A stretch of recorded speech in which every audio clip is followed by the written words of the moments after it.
Kehadiran Said Mulyadi disambut oleh Nasrul Sufi, Ketua Tim Penjaringan Calon Kepala Daerah DPD Partai Gerindra dan pengurus DPD Gerindra Aceh. Dalam visi yang disampaikan, Said Mulyadi menekankan pentingnya melanjutkan pembangunan PD Jaya yang belum selesai.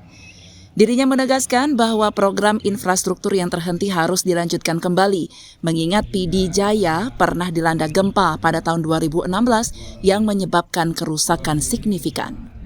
Said Mulyadi berjanji akan melanjutkan program yang belum selesai dari 2 periode sebelumnya bersama Ayub Abbas. Salah satunya meningkatkan kualitas tenaga kerja. Said Mulyadi merencanakan program pelatihan bagi siswa yang belum bisa melanjutkan pendidikan ke perguruan tinggi. Pelatihan ini akan disesuaikan dengan kemampuan mereka seperti perbengkelan dan teknisi.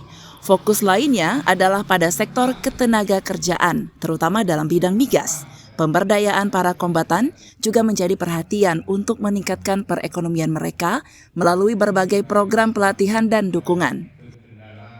Pertama sekali, seperti kami sampaikan dalam pemaparan visi misi tadi, yang fokus utama tentunya karena kami ini melanjutkan ketiga, pertama, kedua, dan ketiga, tentunya banyak hal yang belum dapat terlaksana dengan baik, yang diakibatkan beberapa persoalan, hal yang dari pertama maupun penyelesaian persoalan baik infrastruktur yang kita rencanakan belum kita sempurnakan, itu akan kita laksanakan. Ada beberapa persoalan baik jalan jembatan yang memang belum tuntas, itu akan kita lakukan. Dan juga yang secara khusus pemberdayaan ekonomi masyarakat, yang kita tahu bahwa persoalan PDJ itu yang bisa kita kembangkan, yaitu kuliner dan juga coklat yang memang bisa kita kembangkan sebagai home industri masyarakat, itu akan kita kembangkan.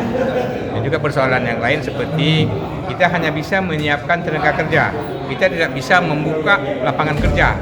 Kita tahu persis tidak mungkin kita lakukan karena kita tidak ada pabrik dan apa itu. Kita hanya bisa menyiapkan skill masyarakat yang secara khusus, secara formal di satu maupun secara informal juga dengan pelatihan beberapa angkatan masyarakat, itu yang kita lakukan. Itu yang memang yang utama yang harus kita yang secara program singkat. Di sektor pertanian dan perkebunan, Said Mulyadi akan fokus pada penanaman komoditi unggulan seperti kakao dan jagung. Menurutnya, hilirisasi kakao sangat diperlukan untuk meningkatkan ekonomi masyarakat, sehingga produk-produk pertanian dapat memiliki nilai tambah dan daya saing di pasar. Dari Banda Aceh, Tim Liputan Aceh TV melaporkan.